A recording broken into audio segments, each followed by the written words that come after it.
My name is Isabella. I'm 36 years old and live in a quiet town on the outskirts of Denver, Colorado. I work as an accounting assistant for a medical equipment supplier while also managing the household in our small home. No kids, no noise, just me and my husband, Tyler.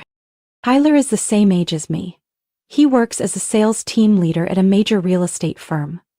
He has a polished appearance, a persuasive voice, always dressed in crisp shirts with a trace of expensive cologne as he walks by. To outsiders, I probably seem lucky, but they have no idea how cold it feels inside this house. Today was supposed to be special, June 12th, our wedding anniversary, 8 years ago, and Tyler's 36th birthday.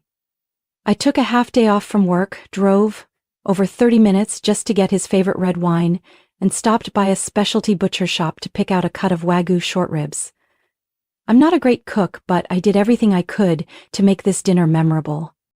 I strung up lights around the balcony, laid out an ivory tablecloth, arranged the silverware in perfect order. The custom cake I ordered was ready in the fridge, a simple one with smooth vanilla frosting and a small message on top. To Tyler, happy birthday and anniversary. By 7 p.m. I adjusted my dress, dabbed on a little perfume, and sat down to wait. I believed he would come home. 8 o'clock, I lit the candles. 9. I texted. I'm waiting. No reply. 9:30. I called. 5 rings, then voicemail. At exactly 10:35 p.m. I received a short email from Tyler. Sorry, big client emergency, I have to stay at the office, we'll make it up later. No thank you, no happy anniversary. I set the phone down on the table. The candles had burned out long ago, the cake was still untouched in the fridge, and I stood frozen in the golden glow of the dining room lights, still holding the folded napkin I'd prepared for him. I didn't cry, but something inside my chest shifted out of place. That night I put everything away, boxed up the meat and stored it, took down the lights, wiped the table. No one enjoyed the dinner. There was no one to celebrate with. I lay down around midnight, still in the wrinkled dress I had picked out for the evening. I tried to sleep, but the image of that short, cold email kept slicing across my mind like a dull blade. It wasn't the first time Tyler came home late, not the first time I waited until my body ached. But this time, something felt different. A quiet, creeping instinct, like a cold breeze down my spine. The next morning, I got up early and went to work like usual, but all day there wasn't a single message from my husband. I tried calling, just more ringing. It was as if I no longer existed in his world. By noon, growing uneasy, I called Tyler's office. The receptionist hesitated a moment, then said, "Oh, he resigned 3 days ago. He didn't leave any forwarding information." I stood frozen in the hallway of my own office. The air around me thickened. My heart pounded as memories flooded back like a film in reverse. And suddenly I understood. It wasn't about work or a client. He had chosen to vanish, and I, his wife of 8 years, was the last to know. Right after work, I rushed home. Every turn of the wheel felt like bracing against a rising tide. I unlocked the door to our 3rd-floor apartment, the place that once felt like a haven, now thick with suffocating silence. My eyes immediately fell on the shoe rack, a glaring empty space in the 2nd row. Tyler's favorite brown leather shoes were gone. I called out, "Tyler?" No response. I hurried to the bedroom, and my heart sank like a stone. He was standing in the middle of the room, beside an open suitcase, clothes tossed quickly into a duffel bag, a navy suit, a tie, a pair of brand new dress shoes, still with the tags on. Items he never wore to any regular meetings. "What are you doing?" I asked, voice hoarse. Tyler looked up at me like I was a stranger. "You're back," he said flatly, then continued packing. I stepped closer. "Where are you going?" "Next state over," he said casually. "I've accepted a new job. In Albuquerque." "What?" I froze. You quit your job and didn't say a word to me?" He didn't answer. Instead, he pulled a slim folder from his bag and placed it on the table. I opened it. The first page was divorce papers. I stood motionless. "Tyler, what is this?" He looked at me with eyes like steel. You're no longer the wife I need." "What are you talking about?" I gasped, unable to believe it. "You always put work first. The house is dusty. You only cook on weekends. You don't care about me anymore." I gripped the papers. I tried. "You come home late saying you already ate. I cook, you ignore it. I clean, you tell me not to touch your desk. And now you blame me for not fulfilling my duties?" "Don't bring up petty things," he snapped. "You just make excuses. A real wife doesn't need reminders." I let out a bitter laugh. "You talk like I sit around all day. I work, I pay half the rent, but no one cooks dinner for me, no one asks if I'm okay, and I never complained." Tyler narrowed his eyes. "That's your choice. I've made mine." He zipped the suitcase and headed to the door. "I've rented an apartment near the new job. I start next week. Don't get in my way." I blocked the door. "That's it? No apology, no explanation? After 8 years? "I don't owe you anything," he said, then brushed past me without looking back. The door clicked shut behind him, final and cold like the slam of a courtroom gavel. I sank to the floor, still clutching the divorce papers, my hands trembling. 2 days later, I received a call from the building management office. "Mrs. Isabella, we just received a request to transfer the lease. The current leaseholder has requested to terminate the contract." I froze. "What did he say?" I asked. "He had just left a note. I no longer live there. The person staying behind will clear out and move before the end of the month." No discussion, no message. That night, I dug through the drawer of our old desk and found the receipts for all the furniture. Almost everything, from the sofa to the fridge, was under my name. The only things he took were clothes and a few small tech items. Tyler left like a stranger, but it was that very coldness that finally woke me up. I looked around the apartment. Everything was still there, except the marriage. I didn't sign the divorce papers right away. They sat on the table for 3 days, like a scratch that hadn't started bleeding yet. Every time I walked past, I stopped and stared, as if a reason might appear between the cold typed lines. But the more I looked, the clearer it became. The only explanation was Tyler's brutal silence when he walked out without a word. On Saturday night, I got a notification from an old friends group. An 18-year high school reunion at a craft brewery downtown Denver. I had once looked forward to it, had even paid the reservation fee a month ago. Back then, I imagined showing up with Tyler, hand in hand, a stable couple among those struggling or divorced. Now, it was just me, and a hollow ache that ran deep. I almost didn't go. But then, after looking in the mirror, at the tired face still holding a trace of dignity, I got dressed.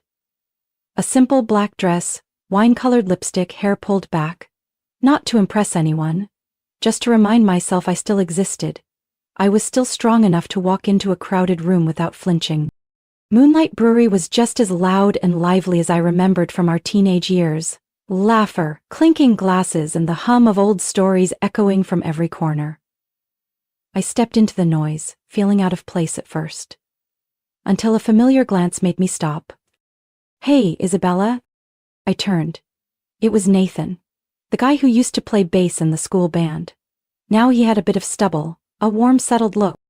"I almost didn't recognize you," he smiled, handing me a beer. "Still the last one to show up, huh?" We sat at a small table tucked in the back. Nathan shared that he'd been divorced for 3 years, raising his 6-year-old daughter alone. No bitterness, no dramatics, just quiet truths shared like 2 adults halfway through life. When he asked about Tyler, I answered simply, "We're getting divorced." "No pity." Nathan gave a small nod, then changed the subject, and I was quietly grateful for that. That night, driving home through Colorado's early summer chill, I turned on the radio. An old song came on. "It's not right, but it's okay." The lyrics hit like a punch to the chest, pulling up a flood of memories. Cold dinners left untouched, unread messages and hugs that had faded into nothing. All those years I kept telling myself, Tyler's busy, I should be more understanding, I just need to try harder. But facing the bare truth, I realized I had lived like a shadow, always finding reasons to excuse someone else's neglect.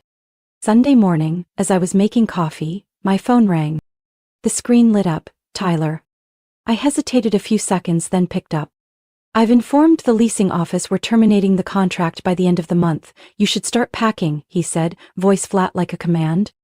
I stayed calm. You don't think you should have asked if I had somewhere else to go? You're an adult, figure it out, he replied bluntly. I set my mug down and spoke slowly. Good. I'll sign. Tyler stayed quiet. And don't call again, I said firmly. Don't talk to me like I'm still the one keeping your house in order. Still no response. I hung up, no hesitation. I sat at the table, my eyes drifted over the divorce papers. Then, as if closing a chapter that had long since rotted, I picked up the pen and signed my name. Not a single tremor in my hand. Not a single tear. Just clarity, after so many years clouded by hollow promises.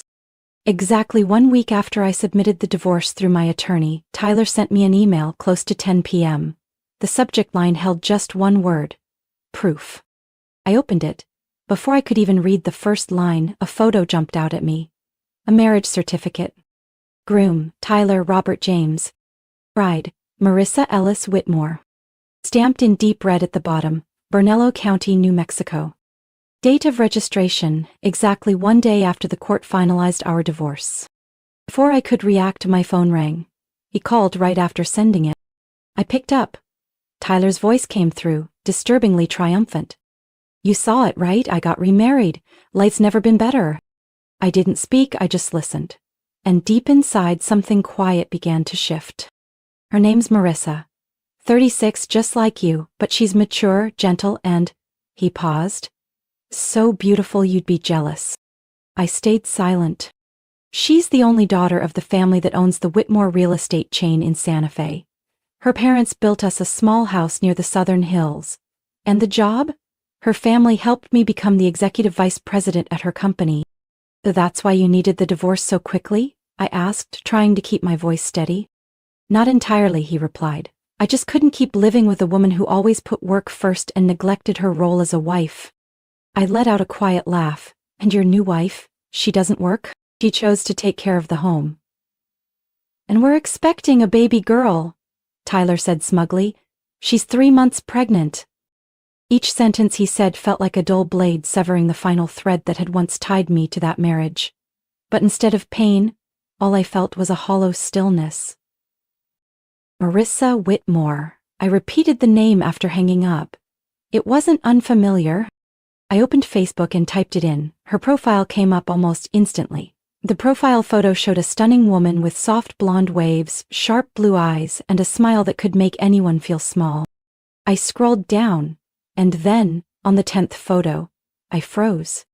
Marissa was the girl who went to high school with me for 3 years. Back then, her name was Marissa Ellis, not Whitmore. She was scrawny, had squinty eyes, a flat nose, and blotchy skin from makeup allergies. She used to sit in the back, barely spoke, and often got picked on by classmates. No way. I reopened the wedding photo Tyler had sent in the email. The bride in that picture looked like an entirely different person. Not a trace of the old Marissa Ellis remained. But I remembered those eyes. That slightly crooked tooth she used to get teased for. Bunny teeth. The way she always looked down when walking through the hallway. How could I forget? I called Lana, my best friend from high school. Do you remember Marissa Ellis? I asked. There was a pause on the other end, then Lana laughed. Not only do I remember her, I still have a picture of her from senior year. Why are you suddenly bringing her up? I told her everything. About Tyler, about the new marriage, the gifted house, the magically acquired executive title. Lana wasn't surprised. She changed completely after moving to New York to study art. Went through multiple plastic surgeries. Chin, nose, eyes, jawline. People called her Marissa too. But her personality? Still the same. Quiet, calculating, and very strategic about who she latches onto. I said nothing. There was a rumor she got involved with a much older married architect in Brooklyn, Lana added. Then she moved back to New Mexico and opened an art gallery. Guess she's leveled up now. I had no more questions. That night, I sat in my living room staring at Tyler and Marissa's wedding photo. Everything in the frame sparkled. Flowers, white dress, perfectly aligned teeth, and her bright smile. But I knew, Behind all that was layers of makeup, carefully crafted image, and a well-disguised motive. And he chose that. 1 week after Tyler's bragging call, I got a message from an unknown number. It was short. "Isabella, are you free? I need to talk. It's serious." I knew exactly who it was. I didn't respond. 15 minutes later, he called. I picked up, not because I cared, but because something told me it would be worth hearing. "Marissa gave birth," Tyler said immediately. "A baby girl."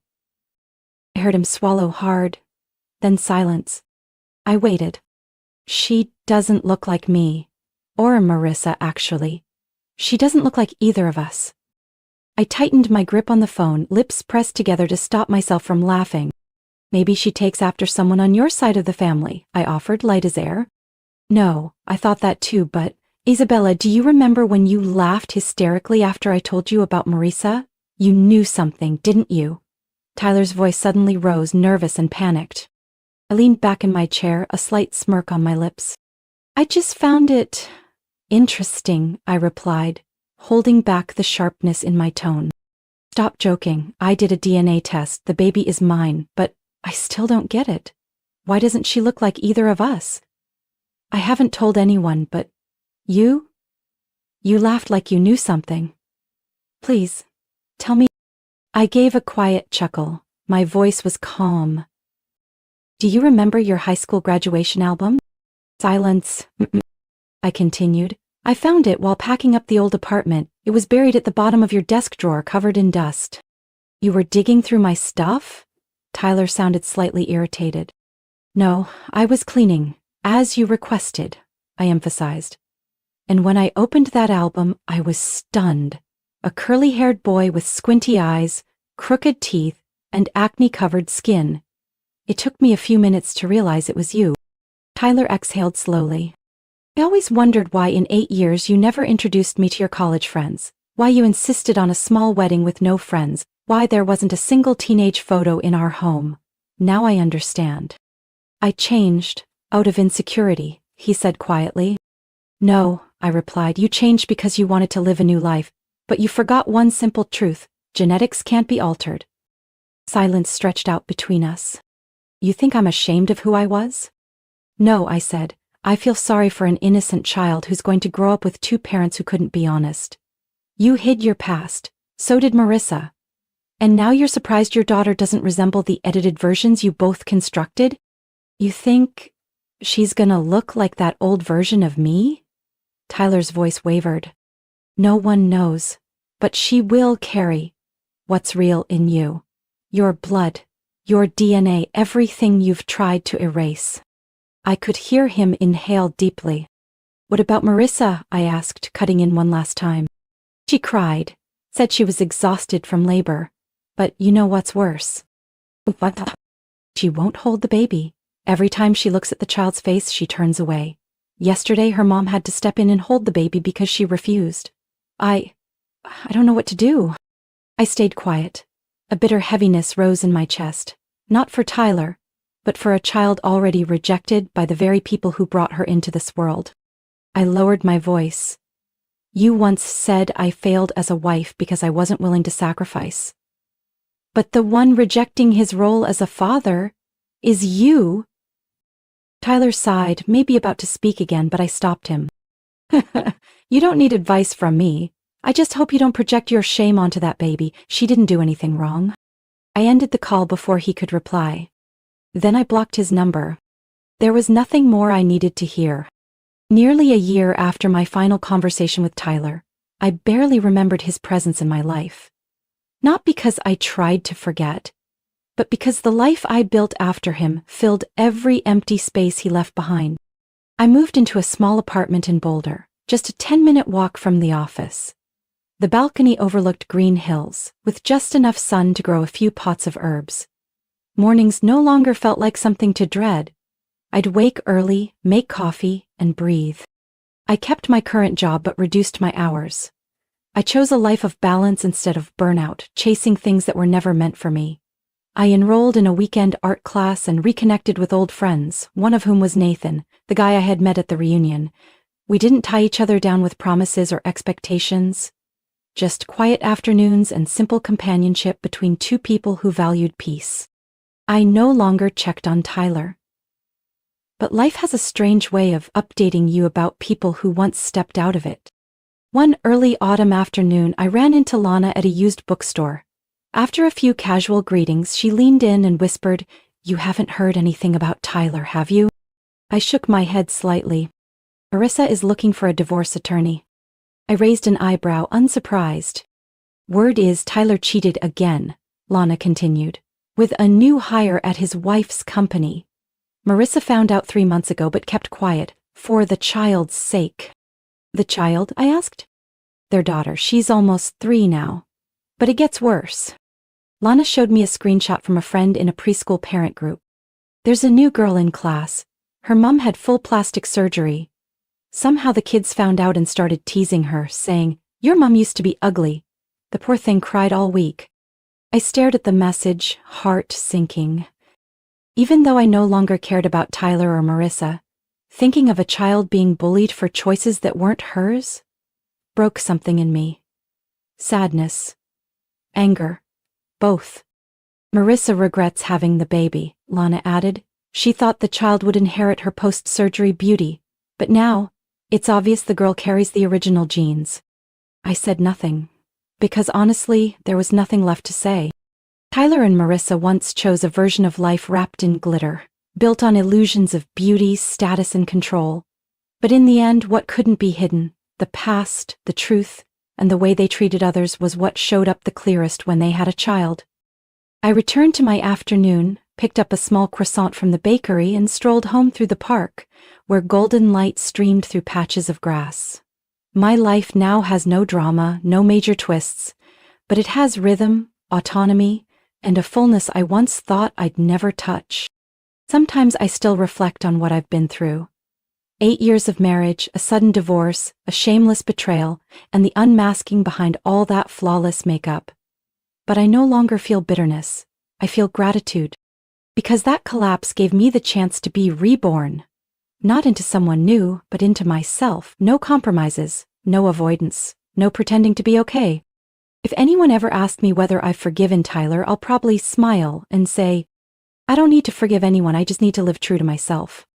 And for the first time in years, I can say that without hesitation. Isabella's story is a reminder that appearances may fool the world, but time always reveals the truth. When she was betrayed and discarded for not being perfect, she didn't seek revenge or beg for closure. She walked away quietly and rebuilt her life from the inside out. In the end, those who lived a lie had to face the consequences they created, while Isabella found freedom, peace, and her true self, something no amount of cosmetic surgery could ever buy.